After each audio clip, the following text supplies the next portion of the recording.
Readers, reviewers, countrymen, lend us your ears.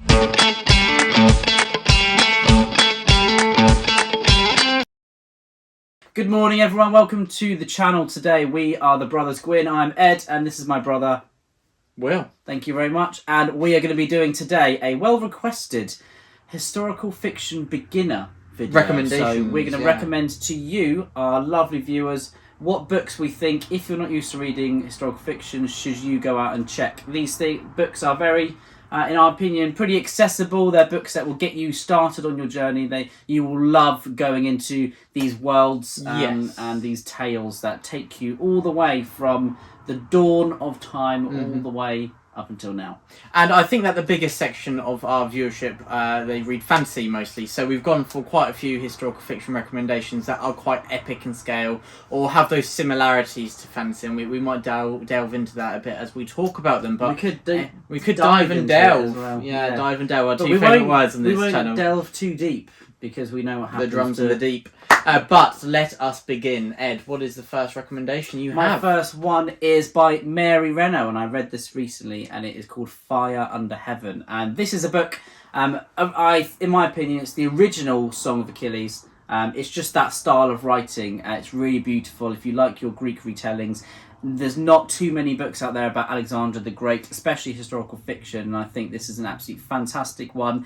There's so much. This is kind of one reason why I love historical fiction so much, that in this book there is a perfect balance of characters, motivation, plot moving forward, intrigue, and then some epicness thrown in just for fun.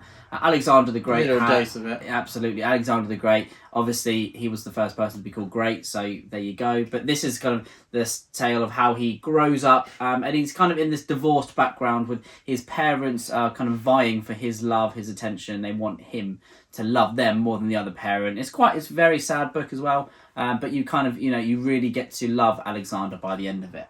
Very nice, Ed. And my first recommendation has to be a work of Mr. Bernard Cornwell's, isn't it? The Winter King, the beginning of the Warlord Chronicles, and this is an Arthurian-inspired trilogy beginning with the Winter King. And so this is very easy to read. Bernard Cornwell is a master of writing accessible historical fiction that you can just dive into. There's the word again. And just really enjoy right off without having to worry about all the politics in the background. They play a big part, but you never get lost in it. If you don't understand it fully, you're not meant to. It's meant to be a bit the character doesn't understand what's going on either.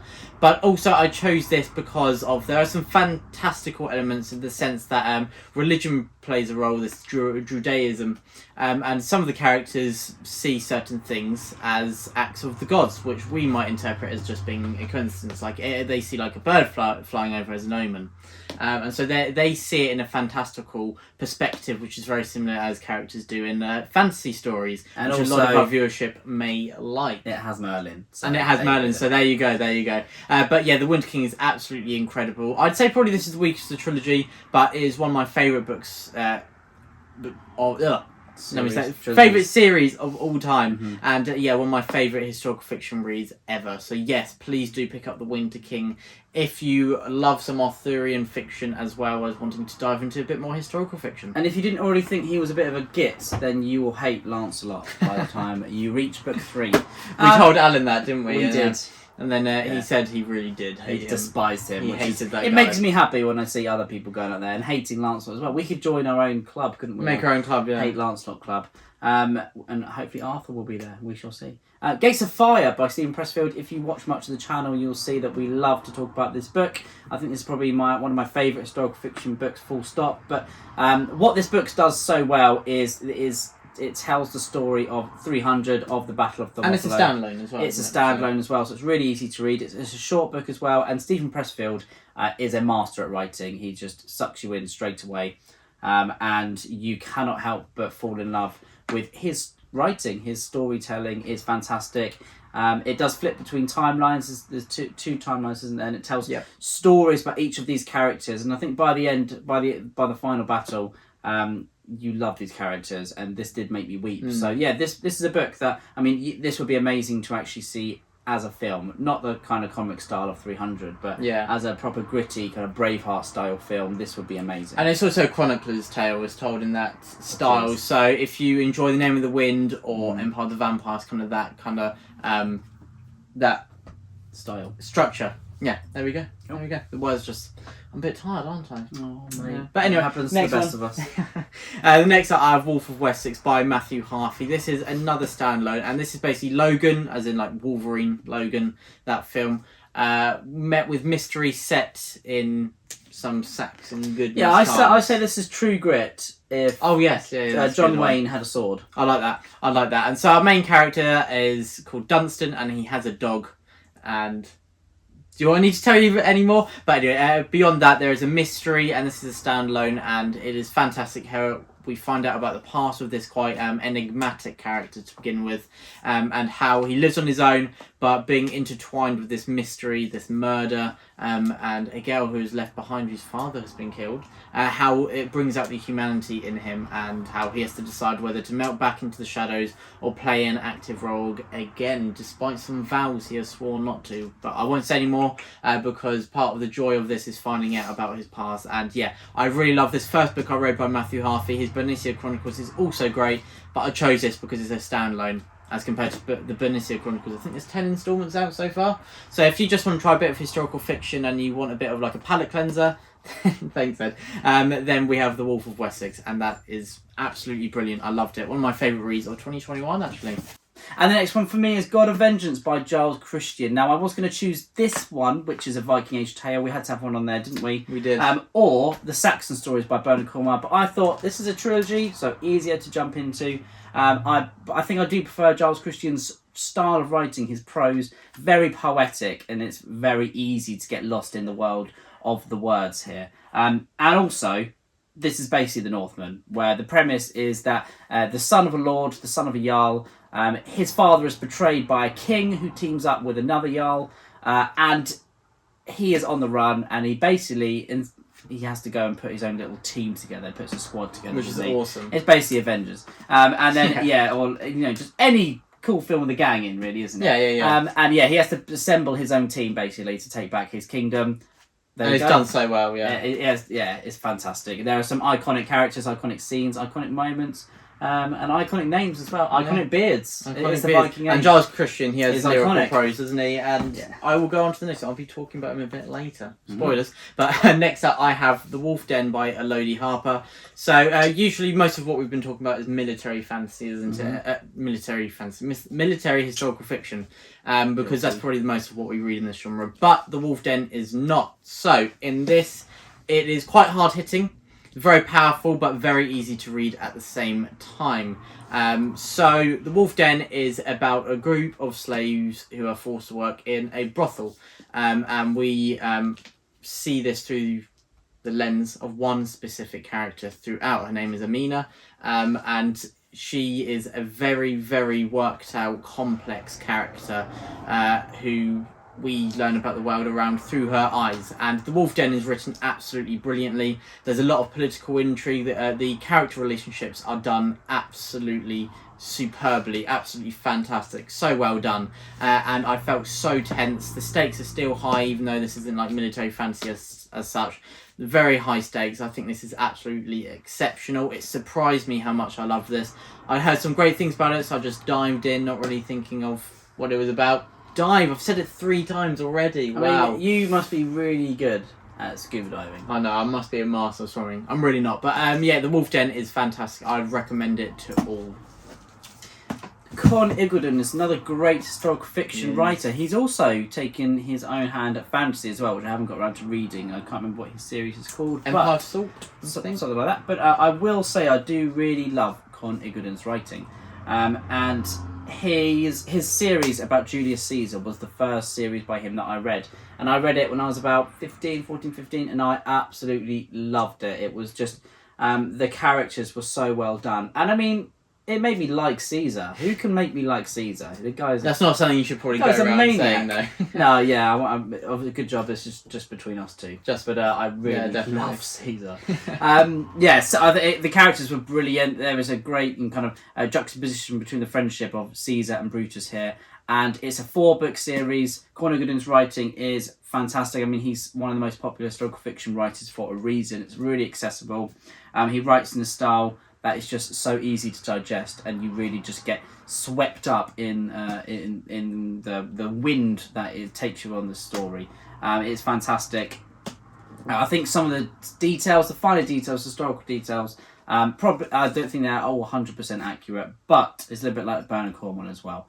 There is some fill-in, which lots of historical fiction authors do because we don't know everything, do we? But yeah, no, I really like Cornel Goodin's style of writing, and this I just remember hold this series in high esteem. Very nostalgic for you, isn't it? Absolutely. When you think about it and talk about it. But yeah, I think it's got all elements that people who like fantasy that they would really love in this series. Very nice, Ed, very nice. And that's one of our main missions. We need to get more people reading historical fiction. So please do heed our advice and give it a go. But next up, I have a Giles Christian work as well. Lancelot, another Arthurian work. I do love my Arthurian Tales, which is the name of this actually. So this was written as a standalone, but then there is a sequel, Camelot, which you can read as well. But you can just read this and be done with it.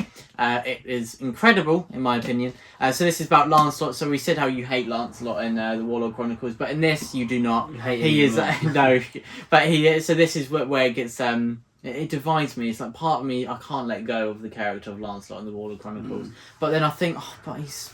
Look at him in Giles Christian's portrayal. But anyway, so this is fantastic. Again, as I said, Giles Christian has lyrical prose, which is so easy to read. It's not overdone. It's just the right level, where you've got a brilliant image of what is going on. You can really picture it. It's very vivid. That's one of the main things I remember from reading all of Giles's works. It's very vivid. A lot depends on how he sees the landscape, and it really builds that tone and atmosphere, which I love to feel as I'm reading a book. He's very good at doing that subtly building this whole world that is very different from what we experience from our day-to-day life, which is quite hard to fit into a book whilst following plot, character development and all of that, but Giles Christian does such a great job with that, and Lancelot is just fantastic.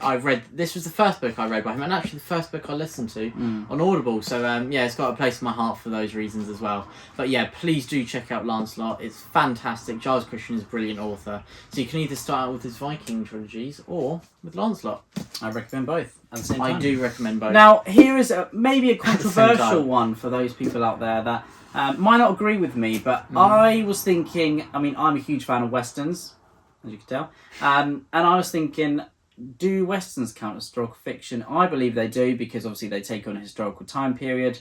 William said if he watched the film Unforgiven, then you wouldn't say I watched a historical fiction film. You'd say I watched a Western, so it's a different genre. But I believe Westerns, they take on that period, set in a different time, a different place as well. Yeah, I guess technically they fit within the parameters, but I think, when everyone talks about it, they don't think Westerns. Maybe we should try and combat that, I think, Will. I will, We're going to be beginning a movement. We're going to start a new movement. Make Westerns real. Make them appreciated. Make them historical fiction. As historical fiction. But actually, that would be really interesting to see what your thoughts are on that. So if you put in the comments below whether you think it is historical fiction or no, please do let us know. And Sisters Brothers this is a book that really ignited my reading, so I probably wouldn't be here today with us recording these videos if it wasn't for the Sisters Brothers. Because you had a few years not reading. I did have a few years of not reading. I used to read Dad's books, and that was pretty much it. I'd read probably one or two other books a year, but we went out one Christmas, didn't we? Went to Waterstones just after Christmas, and I picked up this book, and then by the time I had to go back to my job, back to teaching after Christmas, after the New Year, I'd finished it, and I was like, wow, this is utterly amazing. It took me on a journey. Then I read Blood Meridian, and I read The Sun, and I read Lonesome Dove, and those and Western then steamrolled books. From there. Exactly. So I love Westerns. I think people who write Westerns actually always just have this way of writing about them that all the books I've read, they are absolutely superb writers, just in general. They really capture the kind of the people, the culture, the way that everyone interacted, the speech, and I just love the dialogue. It's so funny and it's so quirky as well. It's a little bit like Norse Tales, but just with guns. And And this isn't a book of, it's not like The Outlaw Josie Wales where there's a fight every 2 seconds, which is probably one of my favourite films ever. But this is much more about just two characters, two brothers, arguing basically for a whole book, and I absolutely love it. I mean, the plot is kind of thin. They're going on a journey, but there's so many things that happen to them on the way, and I really love it. I think if you want to try Western, try this, where it's not too serious. It is a bit like a comedy sometimes, but it is also really deep. Patrick DeWitt is a wonderful writer, and I think he really captures lots of ideas and themes and motifs that lots of people are looking for in their reading. So it's really nice. I would recommend that. The character relationships are the standout part of the Sisters Brothers. And I know that lots of people from fantasy say they love characters. Where we were like Joe Abercrombie so much because I know my book reviews always says characters first. First. And I would agree with that. Exactly. So you don't have to necessarily like them, but you have to be engaged. Oh yeah. Or married. That's a bad joke. That was a bad joke, but it was creative. I'll give you that.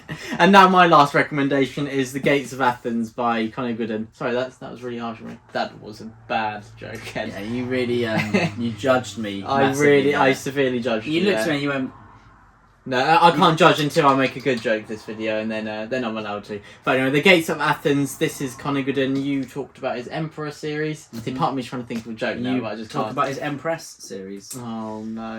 The Gates of Athens by Conor Gooden is a different series. This is book 1 to it's a series called Athenian. It's a duology, but he has got another book called The Lion, which is beginning a new series, which is very closely linked. Anyway, I'm going on a tangent. The Gates of Athens. In this, we see the Battle of Marathon as well as Thermopylae. Well, they're running a lot in Marathon. They were. Well, someone was. Was it 5k? More than that. Yeah, a bit more than that, maybe. A bit more. I wonder where we get our modern term marathon They from. did their... But, hang on a minute. Maybe. And then there's some huge naval conflicts as well. And we follow 3 main characters who, if I remember rightly, are Xanthopus, Themistocles and Aristides, and it says a lot. I read this over a year and a half ago, and I remember those 3 main characters, and they're not exactly the most memorable names, are they? No, they're not. It says a lot how much I love this. So we are thrown into the deep end of the politics in Athens, and it is just so awesome. And you have to dive to get into the deep end. Yeah.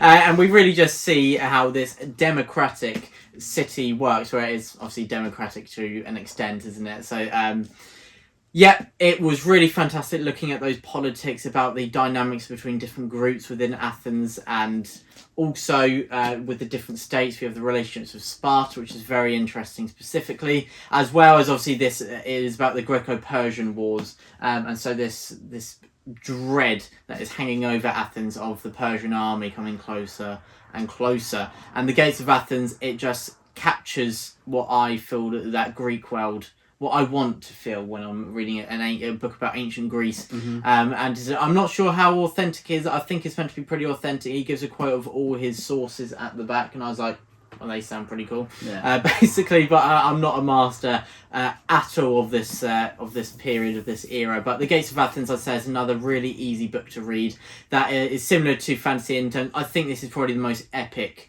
historical fiction book I have read, and it just blew me away, and I cried. So there you go. There you go. It has everything. It has everything. Boom, roasted. And, yeah, and I don't get how that's roast, but anyway, that is. Yourself. I roast myself.